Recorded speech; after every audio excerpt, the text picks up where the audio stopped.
नमस्कार, सुप्रभात। जी उत्तर प्रदेश उत्तराखंड देख रहे हैं आप और मैं हूं आपके साथ मोनिका ग्रोवर।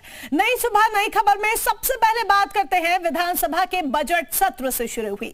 दरअसल यूपी विधानसभा बजट सत्र आज से शुरू होने जा रहा है। यूपी विधानसभा की तस्वीर इस बार कुछ बदली सी नजर आएगी। यूपी विधानसभा पूरी तरह से डिजिटल हो चुकी है। हर सीट पर टैबलेट लगाया गया है। यूपी विधानसभा में ई विधान सिस्टम यानी कि न्यू ई विधान एप्लीकेशन को लागू किया गया है। मतलब यूपी विधानसभा बजट सत्र पूरी तरह से हाईटेक हो गया है। अब विधायकों और मंत्रियों के हाथ में कागज देखने को नहीं मिलेंगे। पूरी कार्यवाही पेपरलेस होगी। सदस्यों के सवाल और मंत्रियों के जवाब सब टैबलेट पर दिखेगा। विधानसभा की कार्रवाई का सोशल मीडिया पर लाइव प्रसारण होगा।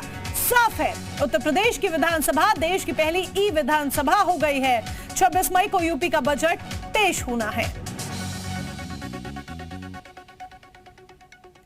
तो बजट सत्र पूरी तरह से हाईटेक होगा। ये महत्वपूर्ण अपडेट आपको बता रहे हैं। और इसी के तरह ई विधानसभा लागू करने वाला उत्तर प्रदेश, जो कि देश का सबसे बड़ा राज्य है, सबसे बड़ा सूबा है, ई विधानसभा लागू करने वाला भी पहला सूबा बन गया है। तो यानी कि विधानसभा अब से हाईटेक होगी और ये विधानसभा ई विधानसभा होगी।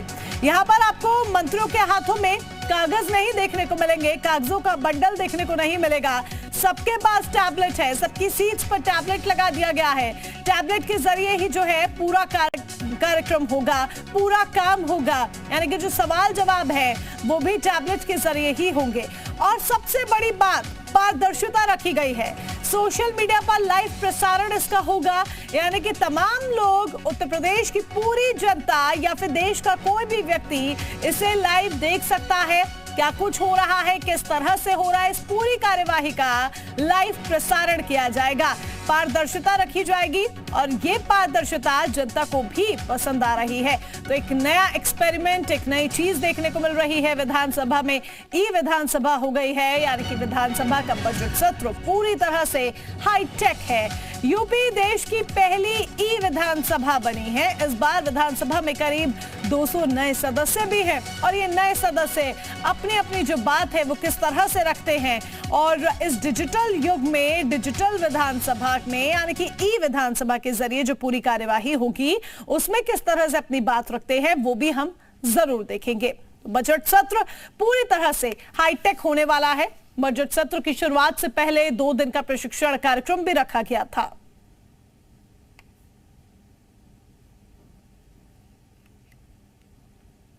तो यूपी विधानसभा की हम यहां पर बात कर रहे हैं। यूपी विधानसभा कहिए या फिर यूपी की ई विधानसभा कहिए, क्योंकि बजट सत्र की शुरुआत होने जा रही है और यह बजट सत्र हर बार से अलग होगा।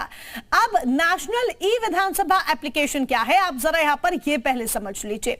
पेपरलेस कामकाज के लिए इसे तैयार किया गया है ताकि हाथों में वो बंडल नहीं देखने को मिले पेपर का। ई विधानसभा इसलिए लागू है। भारत सरकार के डिजिटल इंडिया कार्यक्रम का ये एक हिस्सा है, क्योंकि लगातार मोदी सरकार डिजिटल युग में आगे बढ़ती हुई और डिजिटलाइजेशन को बढ़ावा देती हुई नजर आती है। सदनों के कामकाज का ब्यौरा ऑनलाइन रखा जाएगा। इससे जो है वो पारदर्शिता बनी रहेगी। संसदीय कार्य मंत्रालय ने वेबसाइट भी इसके लिए बनाई है ताकि जो पूरा काम है, जो पूरी कार्यवाही है, जो पूरा कामकाज है वो सही तरह से चल भी सके। कुल 13 भाषाओं में जानकारी का विकल्प है। यानी कि अगर आपको हिंदी भाषा नहीं आती है तो आपके पास 13 भाषा हैं कुल जिनका विकल्प है। आप किसी भी भाषा का चयन कर सकते हैं और फिर जो विधानसभा की कार्यवाही है उसको सुन सकते हैं, उसको देख सकते हैं। जब हम बात कर रहे हैं यूपी विधानसभा के बजट सत्र की, तो इस बार का सत्र कई मायनों में खास भी रहने वाला है। आज होने वाले हाईटेक सत्र से पहले कल सर्वदलीय बैठक भी हुई। बैठक में सभी दलों के विधायक दल के नेता शामिल हुए। बैठक में नेता प्रतिपक्ष अखिलेश यादव की जगह पर कौशांबी के मंझनपुर से विधायक इंद्रजीत सरोज शामिल हुए।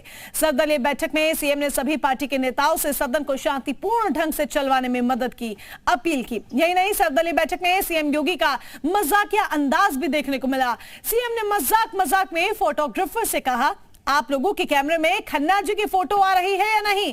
दिखाते तो है नहीं। आपको बता दें कि राज्यपाल आनंदीबेन पटेल के अभिभाषण से आज बजट सत्र की शुरुआत होगी और योगी सरकार 26 मई को विधानसभा में अपना बजट पेश करेगी। सत्र में सरकार को घेरने के लिए विपक्ष भी पूरी तरह से तैयार है। के लिए इस तरीके की के कैमरे में खन्ना जी का फोटो आ रहा है कि नहीं आ रहा है? वो वहाँ दिखा रहे हैं, कहाँ वो दिख रहा है? दिखाई के कैमरे में खन्ना जी का फोटो आ रहा है कि नहीं आ रहा है? वो वहाँ दिखा रहे हैं, कहाँ वो दिख रहा है? दिखाई के कैमरे में खन्ना जी का फोटो आ रहा है कि नहीं आ रहा है? वो वहाँ दिखा रहे हैं, कहाँ वो दिख रहा है? दिखाई।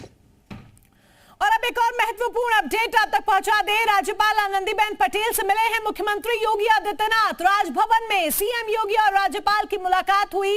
सीएम ने राज्यपाल आनंदीबेन पटेल को पुस्तक भी भेंट की। विधानसभा सत्र से पहले सीएम योगी आदित्यनाथ और राज्यपाल की मुलाकात हुई। आज से विधानसभा का सत्र शुरू हो रहा है, बजट सत्र शुरू हो रहा है, और उससे पहले मुख्यमंत्री योगी आदित्यनाथ ने राज्यपाल आनंदीबेन पटेल से मुलाकात की है। मुलाकात की तस्वीर आपके सामने, जब इन दोनों दिग्गजों ने आपस में मुलाकात की, ऐसे में इस वक्त पर मुख्यमंत्री ने राज्यपाल को एक पुस्तक भी भेंट की।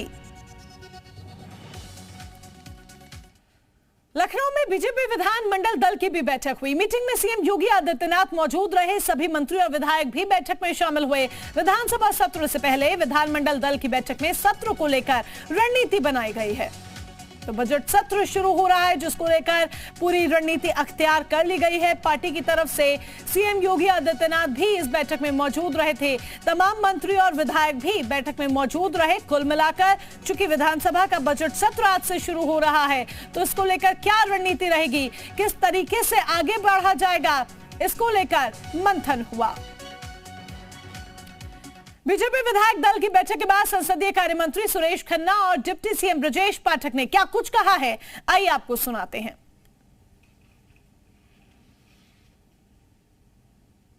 तो सुनाएंगे आपको कि ब्रजेश पाठक ने क्या कुछ कहा है। डिप्टी सीएम है, स्वास्थ्य मंत्री हैं, इसके साथ ही संसदीय कार्य मंत्री सुरेश खन्ना ने क्या कुछ कहा है, वो हम आपको सुनाते हैं। हम उम्मीद करते हैं कि बहुत शालीनता के साथ और बहुत शांतिपूर्वक माहौल में कल सदन चलेगा। जानकारी इस बात पेपरलेस भी हो रहा है, क्या कितना ऐतिहासिक, बहुत अच्छा ऐतिहासिक दिन है। तो आज से यूपी विधानमंडल का सत्र शुरू हो रहा है। इसे लेकर जी मीडिया की टीम ने योगी सरकार के मंत्रियों से खास बातचीत की है। क्या कुछ कहना है योगी के मंत्रियों का, आइए सुने। तैयारी है, राज्यपाल का भाषण, बजट सत्र का भाषण है, उसके लिए हम धन्यवाद के लिए तैयार हैं और चर्चा भी होगी। बधाई देना सरकार को कि पिछली सरकार जिस तरीके से सुशासन और जिस तरीके से नीतियां बनाए, धरातल पर लाए, उससे सरकार जनता ने मोहर मारी। उसे समाजवादी पार्टी तो कह रही है कि हम सदन में सरकार को घेरेंगे, वो जनता के मुद्दों से भाग रही, सदन छोटा कर रही है। जनता ने खुद ही जो बोल रहे हैं उनकी बोली वैसे ही बंद कर रखी है जनता ने, और जनता ने निश्चित रूप से हर एक चुनौती के लिए तैयार है। बहुत बहुत धन्यवाद। पंचायती राज मंत्री हैं, उनसे भी बातचीत करेंगे कि भूपेंद्र चौधरी जो है उनसे बात करेंगे। सर, किस तरह से तैयारी है विधानसभा? माननीय विधानमंडल के सदस्य संयुक्त अधिवेशन को राज्यपाल महोदय संबोधित करेंगे, उसके बाद उनके अभिभाषण पर चर्चा होगी धन्यवाद के माध्यम से, फिर बजट आएगा, बजट पर चर्चा शुरू होगी। तो हम लोगों की पूरी तैयारी है।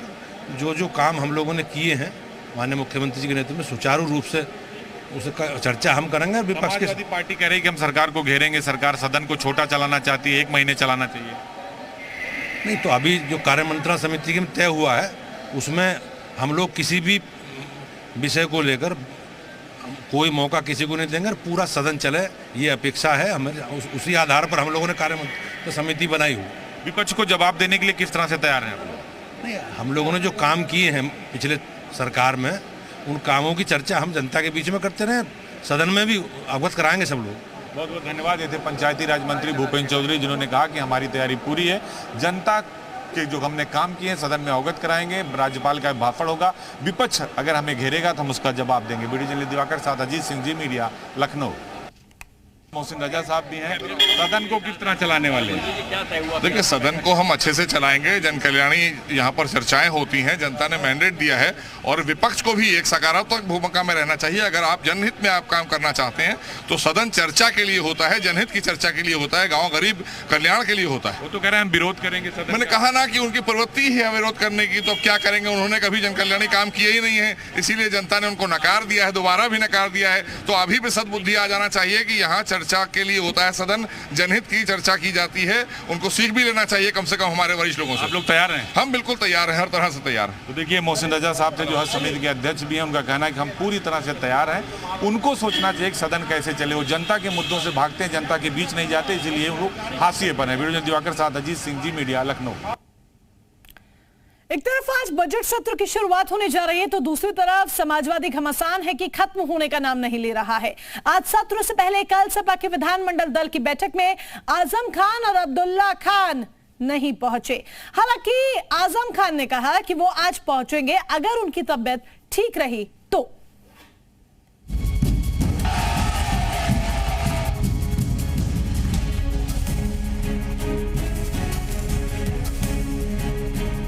जब सपा विधायक मंडल की बैठक में आजम खान नहीं पहुंचे।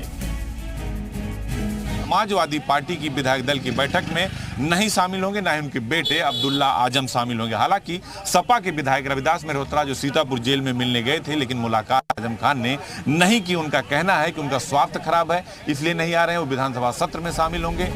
लिहाजा सत्र से पहले सपा मुखिया अखिलेश यादव ने विधानमंडल दल की बैठक बुलाई। बैठक में तमाम विधायक शामिल हुए, मगर आजम खान और अब्दुल्ला आजम नहीं पहुंचे। माना जा रहा है कि आजम परिवार सपा हाईकमान से अभी भी नाराज है। नहीं, आश्वस्त होने कारण नहीं आए, आएंगे। ये सब बातें, ये पार्टी की बातें हैं, हमारे नेता की बातें हैं, सब कोई समस्या नहीं। सपा विधानमंडल दल की बैठक में शामिल न होने के फैसले से आजम खान शिवपाल यादव के रास्ते पर चलते दिखाई दे रहे हैं। शिवपाल यादव भी मार्च में सपा की बैठक में नहीं गए थे। उन्होंने दावा किया था कि सपा की बैठक में सभी विधायकों को बुलाया गया है, लेकिन उन्हें कोई न्योता नहीं दिया गया। हालांकि सपा विधायक रविदास मेहरोत्रा दबी जुबान से नाराजगी की खबरों से इनकार कर रहे हैं। ये कह दिया है कि हम समाजवादी पार्टी में हैं और समाजवादी पार्टी में रहेंगे। फिलहाल अभी जो है उनको बुलाया गया है। नहीं, वो तो जिन लोगों को कह रहे होंगे वो उनसे बताएंगे किनको बर्बाद किया उन्होंने। नाराज वो है ही नहीं। जो नाराज नहीं है उसको बनाने की बात कहो तो नाराज नहीं है। बहरहाल अप्रैल महीने में आजम खान के मीडिया प्रभारी शानू खान ने अखिलेश यादव के खिलाफ नाराजगी दर्ज कराई थी, जिसके बाद चला अदावत का ये सिलसिला अभी भी बदस्तूर जारी है। ब्यूरो रिपोर्ट, जी मीडिया।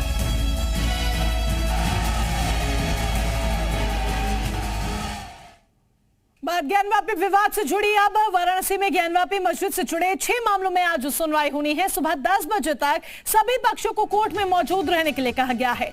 डिस्ट्रिक्ट जज डॉक्टर अजय कृष्णा विश्वेशा इन मामलों की सुनवाई करेंगे। मामलों की सुनवाई को लेकर सभी पक्षों ने अपनी तैयारी भी कर रखी है। वहीं आज एक और याचिका दाखिल होने की बात सामने आ रही है।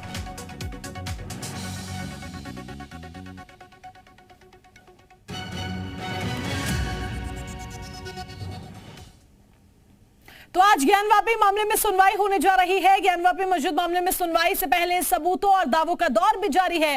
तहखाने के दीवार के पीछे शिवलिंग का दावा किया जा रहा है। ज्ञानवापी मस्जिद का एक नया वीडियो भी सामने आया है जो मस्जिद के तहखाने का बताया जा रहा है।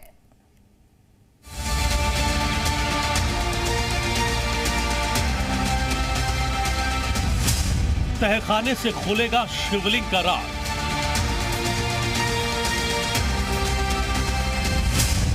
फव्वारा या शिवलिंग, सामने आएगा सच। काशी के कण कण में शिव है। ज्ञानवापी मस्जिद में सर्वे में भी शिव की सत्यता के कई सबूत मिले। ज्ञानवापी से हर रोज सबूत सामने आ रहे हैं जो चीख चीख कर गवाही दे रहे हैं कि 352 साल पहले औरंगजेब ने मंदिर को नेस्तनाबूद कर दिया था। इस सब के बीच ज्ञानवापी से सनातन के जुड़ाव का एक और सबूत सामने आया है। जी उत्तर प्रदेश उत्तराखंड पर ज्ञानवापी तहखाने की सुपर एक्सक्लूसिव तस्वीर है। इन दीवारों की तस्वीरें आप ध्यान से देखिए। क्या किसी मस्जिद में ऐसी दीवारें आपने पहले कभी देखी हैं? ये वीडियो साल 1991 का है, जब ज्ञानवापी की दीवार में मां श्रृंगार गौरी की पूजा हो रही है। तस्वीर में दिख रहे तहखाने की यही वो दीवार है जिसे तोड़कर हिंदू पक्ष जांच की मांग कर रहा है। हिंदू पक्ष की माने तो यही वो दीवार है जिसके पीछे शिवलिंग है। ये 1991 में मुकदमा चल रहा है, जो अभी तक चल रहा है, और अभी जो है ASI सर्वे में उसको स्टे लगा हुआ है। हाई कोर्ट से ASI सर्वे की मांग की गई है, उस पर स्टे लगा हुआ है। मुसलमान लोग जो अंजुमन जामिया थी, मस्जिद वाले, कमेटी वाले लोग गए हुए हैं हाई कोर्ट में, वो स्टे लगा हुआ है, स्टे का रुका हुआ है। सामने प्रूफ आ रहा है, जो कोर्ट में मामला लंबित है उसको भी जल्द से जल्द सुनवाई की जाए और इस केस को जल्द से जल्द खत्म किया जाएगा। जो हिंदुओं का चीज है, हिंदुओं को सौंप दी जाए। दावे पर सत्य की मोहर लगाने वाला ये वीडियो 2021 का बताया जा रहा है। वायरल वीडियो में व्यास परिवार के कब्जे वाले हिस्से का तहखाना है। वीडियो में व्यास परिवार के जितेंद्र व्यास और अंशु व्यास भी दिख रहे हैं। साक्ष्यों के आधार पर पूरी कार्रवाई होगी और जो साक्ष्य निकल कर आए हैं इन रिपोर्ट में, जबकि चूंकि अब तो डिस्क्लोज हो गया है, सारे रिपोर्ट अधिवक्ता ने जो पेश किया है, तो वो सारे साक्ष्य हमारे दावे को प्रमाणित और पुष्ट करता है कि नहीं, हम लोगों ने जो दावा किया था वो कहा जाए कि भाई वो सर्टिफाई हो गया, प्रमाणित हो गया। इसलिए हमारी पूरी ट्रायल, पूरी लड़ाई मुकदमे इसी आधार पे चलेगी और ये हमारे लिए मील का पत्थर साबित होगा। वहीं मुस्लिम पक्ष भी अपने दावे पर मजबूती से अड़ा है। मुस्लिम पक्ष का मानना है कि कोर्ट में झूठ को खारिज कर दिया जाएगा।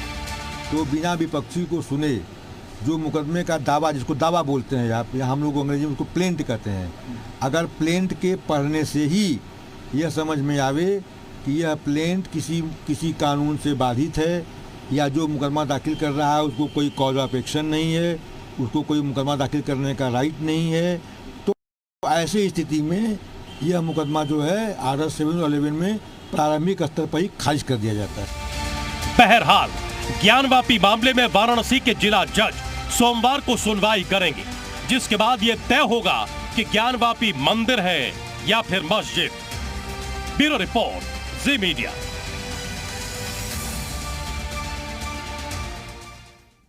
एक तरफ जहां सुनवाई होगी तो दूसरी तरफ ज्ञानवापी केस में सबूतों और दावों के बीच सियासत भी अपने चरम पर है। ताजा बयान सपा सांसद बर्क का सामने आया है, जिसमें वो बाबरी के बहाने मुसलमानों को भड़काने की कोशिश कर रहे हैं और ज्ञानवापी पर एक अलग ही मुगलिया ज्ञान दे रहे हैं। बयानवीरों में केवल बर्क ही नहीं, ओवैसी भी लगातार भड़काऊ बयान दे रहे हैं।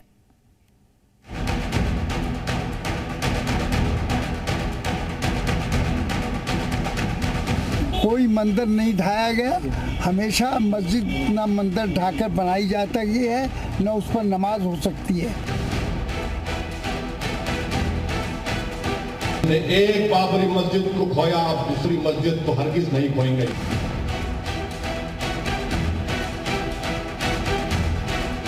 ज्ञानवापी विवाद पर इस देश के कुछ नेता और धर्मगुरु लगातार बयानबाजी कर रहे हैं। ऐसा लगता है ये खुद जज भी हैं, खुद वकील भी, और खुद ही फैसला भी सुना देंगे। इसी कड़ी में बयानवीर बर्क भी लगातार बयानबाजी कर रहे हैं कि ज्ञानवापी मस्जिद जो है उसके अंदर कोई मूर्ति या कोई इस किस्म की चीज़ जिसको शिवलिंग कह रहे हैं, शिवलिंग को सब लोग मानते भी नहीं हैं, तो उसके अंदर शिवलिंग का कोई सवाल पैदा, नो क्वेश्चन अराइजेस। बाबरी मस्जिद का फैसला जो है मुसलमानों के अकीदे के खिलाफ हुआ है। शफीकुर रहमान बर्क के बयान से साफ जाहिर होता है मुगलिया तानाशाही को ढकने के लिए वो दीवार की तरह खड़े हैं, और तो और इसके लिए बर्क का तर्क है कि सब कुछ 2024 को ध्यान में रखकर किया जा रहा है। कोई मंदिर नहीं ढाया गया, हमेशा मस्जिद ना मंदिर ढाकर बनाई जाती है, न उस पर नमाज हो सकती है। 24 में को जीतने के लिए ये चाहते हैं कि नफरत और पोलराइजेशन इतना कर दिया जाए कि जिससे कि हिंदू मुस्लिम की नफरत और बढ़ जाए। नफरत की बयानबाजी का ठेका सिर्फ बर्क ने ही नहीं संभाला, बल्कि भाईजान भी इसमें अहम भूमिका अदा कर रहे हैं। और आपको ये भी बताने आया हूं और हुकूमत को भी ये बता रहा हूं कि हमने एक बाबरी मस्जिद को खोया, आप दूसरी मस्जिद को हरगिज नहीं खोएंगे, याद रखना। हमने हमारी मस्जिद को हमसे छीना, आप दूसरी मस्जिद नहीं छीन पाओगे, याद रखना। असल में मामला सच जानने का है ही नहीं, कोशिश विवाद से सियासी फायदे की है। ज्ञानवापी को मुद्दा बनाकर कई सियासी धुरंधर अपने लिए सियासी पिच तैयार करने की कोशिश में जुटे हुए हैं। ब्यूरो रिपोर्ट, जी मीडिया।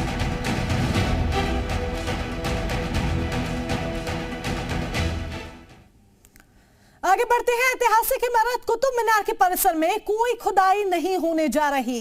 खुदाई की खबरों के बीच केंद्रीय संस्कृति मंत्री जीके रेड्डी को खुद इस सिलसिले में बयान देकर तमाम कयासों पर लगाम लगाना पड़ा। केंद्रीय संस्कृति मंत्री जीके रेड्डी ने तमाम मीडिया रिपोर्ट्स का खंडन किया है। संस्कृति मंत्री ने कहा कि कुतुब मीनार परिसर में खुदाई का अब तक कोई भी फैसला नहीं लिया गया है। इससे पहले सोशल मीडिया पर कुछ ऐसी रिपोर्ट्स आई थी जिनके हवाले से कहा जा रहा था कि कुतुब मीनार परिसर में बहुत जल्द खुदाई शुरू होगी और संस्कृति मंत्रालय ने कुतुब मीनार में मूर्तियों की आइकॉनोग्राफी कराए जाने के निर्देश दिए हैं। जो भी बाहर मीडिया में बहुत कुछ चलता है, मगर हमारा कल्चर डिपार्टमेंट के आर्कियोलॉजी सर्वे इंडिया के द्वारा कोई निर्णय नहीं हुआ है। कोई अभी तक कोई भी कोर्ट हमारे को कोई निर्देश नहीं दिया है, इसलिए वो चर्चा करने का सवाल ही नहीं है हमारा तरफ से। तो सर खुदाई होगी या फिर नहीं होगी?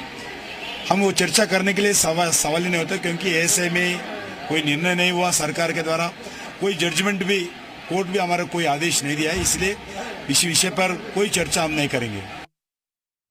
यूपी में सीएम योगी का बुलडोजर लगातार गरज रहा है। बाराबंकी में अधिवक्ताओं के अवैध चैंबर्स पर बुलडोजर चला है। सीतापुर में भट्टा मालिक के खिलाफ कार्रवाई हुई है तो बरेली में अवैध कब्जों को खाली कराया गया है।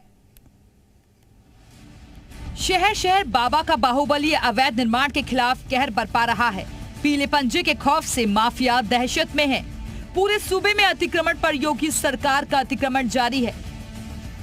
बाराबंकी में अधिवक्ताओं के चैम्बरों पर बुलडोजर चला। प्रशासन ने वकीलों के अवैध चैम्बरों को तोड़ दिया।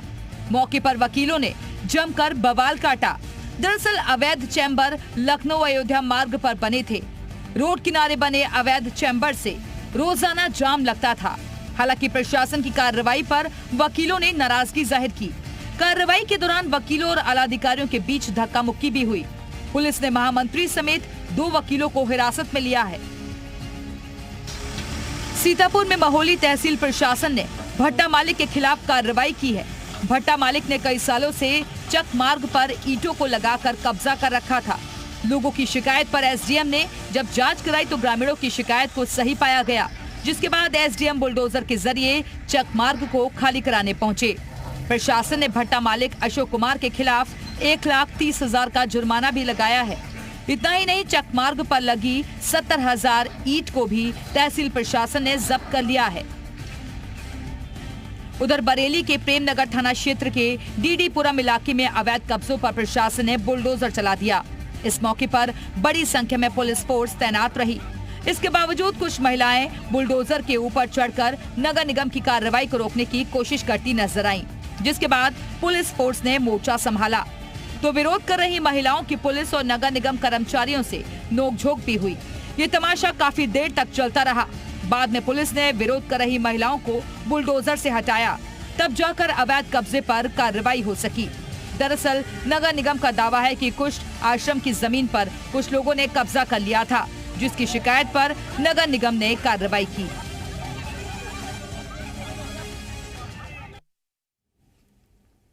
दिल्ली में एक निजी पत्रिका के कार्यक्रम में उत्तर प्रदेश के मुख्यमंत्री योगी आदित्यनाथ ने वर्चुअली शिरकत की। इस दौरान सीएम योगी ने अपने कार्यकाल में हुए कार्यों को गिनवाया। सीएम ने कहा कि अब यूपी विकास की राह पर आगे बढ़ रहा है।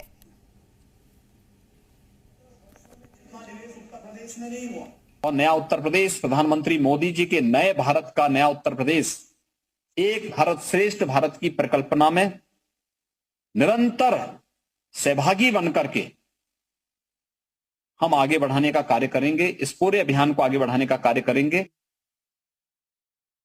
खबर कुशीनगर से है। बीजेपी सांसद ब्रजभूषण शरण सिंह निशाना साधा है उन्होंने। एमएनएस प्रमुख राज ठाकरे पर उन्होंने निशाना साधा। तो एक बड़ी खबर आपको बता रहे हैं, उत्तर भारतीयों से राज ठाकरे माफी मांगे। ब्रजभूषण शरण सिंह ने एक बार फिर से ये मांग दोहराई है कि राज ठाकरे को उत्तर भारतीयों से माफी मांगनी होगी। बीजेपी सांसद ब्रजभूषण शरण सिंह ने यह ऐलान कर दिया है, 5 जून को अयोध्या में 5 लाख लोगों के साथ सरयू स्नान करूंगा। तो बड़ी अपडेट आप तक पहुंचा रहे हैं ब्रजभूषण शरण सिंह, भारतीय जनता पार्टी के सांसद हैं जो कि लगातार राज ठाकरे का विरोध करते हुए नजर आ रहे हैं। राज ठाकरे के खिलाफ खुला मोर्चा खोलने वाले बीजेपी सांसद ब्रजभूषण शरण सिंह हमारे साथ हैं। आइए समझते हैं राज ठाकरे ने जो उत्तर भारतीयों को जो कहा था उस पर इनका रिएक्शन जो इतना तीखा रहा है उसके बारे में क्या कहते हैं। राज ठाकरे ने कहा है, आज अभी उनका थोड़ी देर पहले का बयान है कि वो माफी नहीं मांगे, क्या कहेंगे? तो अयोध्या नहीं आ पाएंगे। तो क्या तैयारी है आपकी? नौवा रे नौवा कितना बार गिल लियो आए कि अयोध्या आपो चला आयो। अभी 5 को दिखाऊंगा जलवा उनको, 5 लाख के साथ यात्रा करूंगा। 5 लाख लोग अयोध्या चलेंगे, सरजू स्नान करेंगे, फिर योगी जी का जन्मदिन मनाएंगे अद्भुत तरीके से और तैयारी हो रही है, फिर हनुमान जी का दर्शन करेंगे। ऐसा सुनने में आ रहा है कि उन्होंने दौरा अपना शायद स्थगित कर दिया है। आपको भी आमंत्रित करता हूं, आप आएंगे तो मेरे 5 लाख में एक संख्या आपकी बढ़ जाएगी, साथ में लाएंगे 2 बढ़ जाएंगे। आप आइए, आप भी सरजू स्नान करिए और गिन लीजिएगा 499 हो तो मुझको 2 थप्पड़ मार दीजिएगा। अच्छा, एक सवाल और कि अभी मुद्दा छाया हुआ ज्ञान बापी मस्जिद वाला। आज शफीकुर रहमान बर्क का बयान आया है कि कोई भी कुर्बानी देने के लिए वो तैयार है। नहीं, मैं उस पर नहीं बोल रहा। हमारा एक समय में एक चलता है, वो जो हाँ चल रहा है, अदालत चल रहा है, अदालत करने तो हमारा एक चल रहा है, यही चलेगा, दूसरे में नहीं बोलूंगा। तो ये हमारे साथ कह सकते सांसद ब्रजभूषण शरण सिंह जी जो कि इस समय राज ठाकरे के खिलाफ खुला मोर्चा खोले हुए हैं। इनका कहना है कि राज ठाकरे को कड़ी चुनौती देने में सक्षम है और 5 तारीख को पूरा जलवा दिखा देंगे। मुजेश कुमार, जी मीडिया, कुशीनगर। और इसी के साथ इस विशेष बुलेटिन में फिलहाल के लिए बस इतना ही। रुक रहे हैं एक छोटे से ब्रेक के लिए।